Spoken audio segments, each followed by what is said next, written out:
Hello guys, this is Edward from Edexcel. Welcome back to another revision video on A-level chemistry. This video is a continuation of our previous video on electron configuration. In our previous video, we were able to see or to understand that atomic orbitals are actually regions around the nucleus that can hold up to 2 electrons with opposite spin. And also we also understand that there are different types of orbitals. We have the s orbitals, the p orbitals, d orbitals, and f orbitals, and we're able to see how these orbitals are arranged in terms of their energy level. And we understand that the first energy level, when n equals to 1, it has one s orbital, okay, and when n equals to 2, it has 2s orbital, 2p orbital, and when n equals to 3, the third energy level, it has 3s orbital, 3p orbital, and 3d orbital. And the fourth energy level, when n equals to 4, it has 4s orbital, 4p orbital, 4d orbital, and 4f orbital. And we also understand that these orbitals have they have the maximum number of electrons that they can hold. Okay, for example, s can hold maximum of 2 electrons. Okay, s can hold maximum of 2 electrons, while p maximum of 6 electrons, d maximum of 10 electrons, f maximum of 14 electrons. So if you put those electrons here, we're going to have 1s2, 2s2, 2p6, right, 3s2, 3p6, 4d10, 4s2, 4p6, 4d10, and 4f14. Okay, and also we also able to look into electron configuration of some simple elements, like for example, let's say carbon. Okay, carbon is 6. Carbon has 6 electrons. We also look into the rules involved in writing electron configuration, and the first rule says that the lowest energy orbital is filled first. So carbon is 6, right? And if we are to write the electron configuration, we start from the lowest energy level, which is n equals to 1. So we'll take from here. Okay, 1s2. So we have 1s2 here. We're writing for carbon, right? 1s2. And after 1s2, we take this one from 2s2. We have 2s2. Okay, after 2s2, we have 2p6. We always go like this whenever you want to write your electron configuration. Okay, let me just do everything at once. You go this way, this way, this way. This is the order of filling the electrons, okay, or filling the orbitals. Okay, so now carbon is 6. We've taken 1s2, 2s2, making 4. So we have 2 more electrons. And we are taking from here 2p, right? 2p. We have two more electrons left, right? So we have 2p6 2 rather. Now we have 6 electrons. Now to fill in the electrons this way, we have s also has 1 subshell, while p has 3 subshells. 1, 2, 3. Now the rule says that the lowest energy orbital has to be filled first. This is the lowest energy orbital, right? You fill it first, and this is 1s2. The electrons are written in pairs, right? So we have the up spin and we have the down spin. And I said that if you are using AQA specification, you can use this arrow for your up spin and down spin. Okay, now the second one, 2s2, the same thing. Now we're going to have 2 up spin and down spin. And the third one says 2p2. Now, 2 electrons. Now, the rule says that, another rule says that electrons fill up orbital before, pairing begins. So you have to fill up all the orbitals. Let's say this is orbital, right?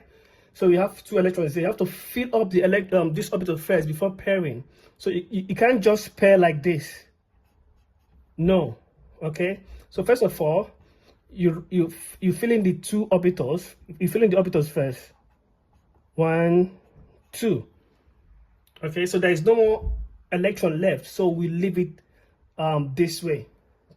So that is what the second rule is talking about. All right. And so this is how to write electron configuration for carbon. Okay. And let's take another example. Let's look at another example as well. Let's say oxygen. Oxygen is 8, has 8 electrons, right? We start from the first energy level, 1s2, 2s2, okay, 2p, 2, 4. How many do you have left? You have 4 left, right? So we have 2p 4. Okay. Now let's fill in our electrons in the subshell. We have S has 1 subshell, 2s also, then 2p, p has 3 subshells.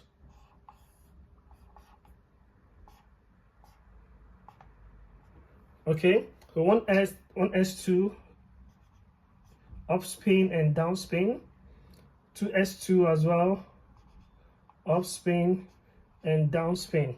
Now we have 4 electrons to be filled into the subshell of p orbitals, right? So the rule says you have to first of all fill in all the orbitals first.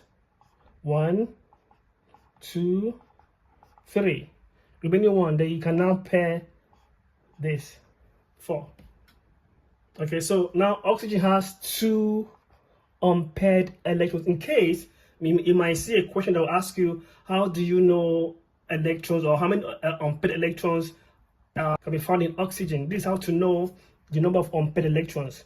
After filling the electrons in the subshell, you look at the unpaired electrons here. For oxygen, we have 1 and 2 unpaired electrons. Okay. All right. So now we are going to look at into more complex how to write electron configuration of complex element, mostly D block element, and also the exception to the rules involved in writing electron configuration. So let's look at iron. Iron Fe has atomic number of 26. So first, let us write down the orbitals in terms of the energy level, so we can see what we are doing. On the first energy level, we have 1s2. The second, let me start from here. 1s2. The second energy level has 2s2 and 2p6. The third one has 3s2, 3p6, and 3d10. Okay, the fourth level has 4s2, 4p6, 4d10, and 4f14. And this is how we take our electrons, our orbitals rather. We move it from, we move this way, okay, this way, this way. So this is how we move whenever you want to fill the orbitals, in our electron configuration. Okay, so now iron has 26. We have the first one is 1s2, 1s2, then 2s2, 2s2, 2p6. We are moving this way, 2p6 and 3s2. So 2p6, 3s2. Then 3p6 and 4s2. 3p6, 4s2. Now let's count how many electrons do we have here. We have 2 plus 2, 4, 10, 12, 18, 20. Now we have 6 more electrons, and we've taken 4s2. Now it remains 3d, right? Then we have 3d. The last electron is 6. Sorry, 3d. Then we have 6. Okay, so and this is how to write the electron configuration of ion. Now, I know most of you be wondering, why is 4s? What does it? Why is 4s? What does it come first before 3d? Even though 3d happens to be 4s happens to be in a high energy level, you know, than 3d. Than 3d. Yeah.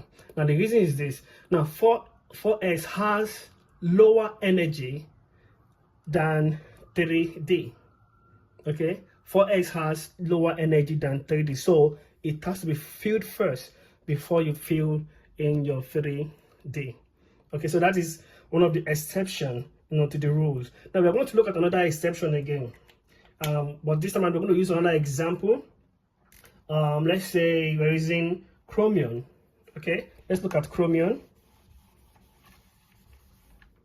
Now chromium is 24. Chromium is 24, right? So let us write the electron configuration for chromium. I mean, the expected, what we expect the configuration to look like, right? So the expected configuration for chromium should be this way: 1s2, 2s2, 2p6. We have 3s2, 3p6. Okay, 4s2. How many electrons do you have now? This is 10, 12, 18, 20. Now it means 4 more electrons, right? So then we have 3d4. Now this is the expected configuration for chromium. Now, but that is not the actual configuration for chromium. The tricks or the idea lies in this d orbital. Now, this is what the exception looks like. Okay, and what the exception is trying to say is that now most orbitals, okay, electrons in orbitals, they tend to, you know, what they want to achieve. They want to achieve stability. Okay, all the electrons in orbitals, they strive to achieve stability. Okay, now if electron spins are unpaired, okay, and they are unbalanced, okay, so this usually produce a natural repulsion between these electrons. Now it makes them to become unstable. Okay, now this is what I mean. So let's say, for example, let's leave it for now. Okay, let's say, for example, you have an orbital that says 3p4, right? Now 3p4, if you want to represent this 3p4, you want to write this in their subshell, right? So you're going to have this. P has how many subshells? P has 3 subshells. 1, 2, 3, right? And we want to fill in the electrons there. So we're going to have, first of all, we have all the subshell filled first, right? With 1 electron. Then you now pair them, right? So we now have 1 here.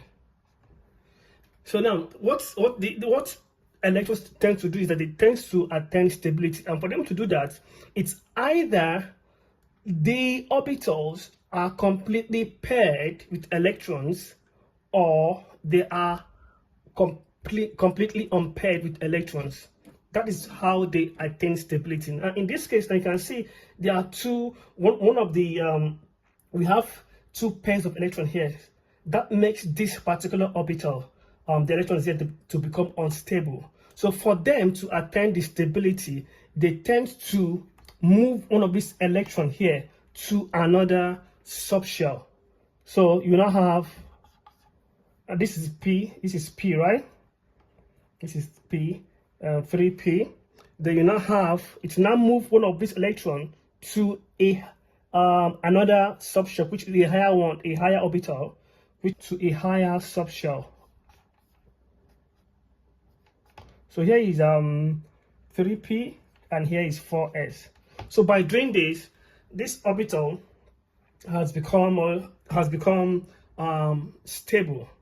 So now that is, let's look at the case of chromium 24. Okay, now chromium has 3d4 orbitals. Now it's either, for it to be stable, it's either it has a half-filled d orbital or a completely filled d orbital. Now I'll say that again. Okay, it's either they have a half-filled d orbital, half-filled d orbital, or a completely filled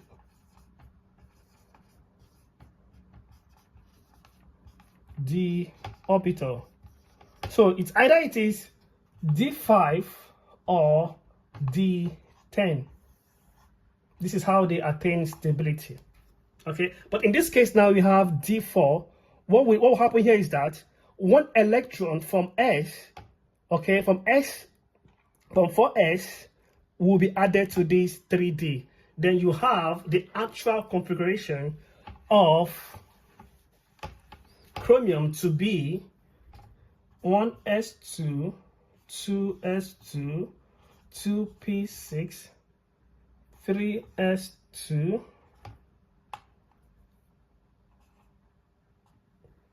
3p6, 4s1, and 3d5. Now this is the actual configuration of chromium. Okay, now I would like you to attempt this one as well. I want you to write the configuration of copper. Okay, write the expected configuration for copper and the actual configuration for copper. Now copper is 29. Copper is 29. Pause the video and attempt the question. Okay, so let's look at copper. Now copper has electron atomic number of 29. Okay, so to write the configuration of copper, the expected configuration of copper, okay, will look like this: 1s2, 2s2, right? 2p6, 3s2. Okay, let me put this, let me cover this first. And then we have, where do we stop? 3s2. Okay, so we have 3p6, and 4s2. So how many electrons do we have now? 4, 10, 12, 18, 20. Right? Now it remains how many? It remains 9, because copper is 29. So then we have 3d9. This is the expected configuration. But here again, as you can see, the d orbital, the 3d orbital is having 9 electrons, and this is quite unstable. It's either it is 10 or it is 5. Okay, so what will happen is that one electron from the 4s orbital will be transferred to 3d9 orbital, and that will make it 3d10 orbital, 3d10. So the actual configuration then will be 1s2, 2s2, 2p6, 3s2, 3p6, and 4s1, and 3d10.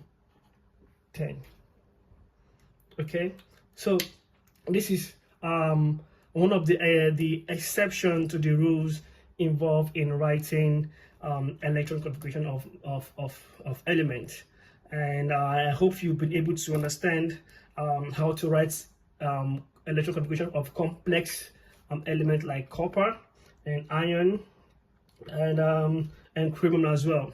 Okay, so that will be the end of today's video. I'll see you some other time. Thank you. And in case you haven't done so, kindly subscribe to my YouTube channel, like the video. If you have any question, drop a comment, and do not forget to turn on your notification bell so you get to be notified whenever a new video like this is dropped.